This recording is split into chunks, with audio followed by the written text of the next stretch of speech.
بسم الله الرحمن الرحيم. الحمد لله الذي أنزل على عبده الكتاب ولم يجعل له عوجا قيما لينذر بأسا شديدا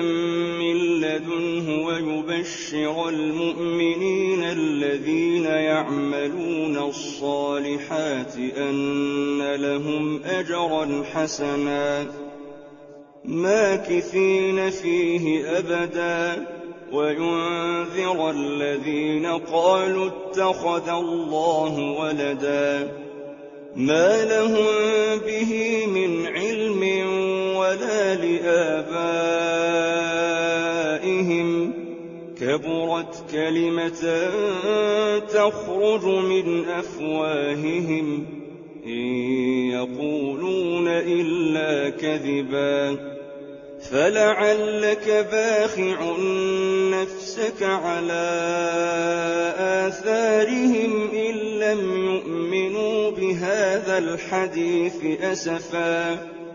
إنا جعلنا ما على الأرض زينة لها لنبلوهم أيهم أحسن عملا وإنا لجاعلون ما عليها صعيدا جرزا أم حسبت أن أصحاب الكهف والرقيم كانوا من آياتنا عجبا إذ أوى الفتية إلى الكهف فقالوا ربنا آتنا من لدنك رحمة وهيئ لنا من أمرنا رشدا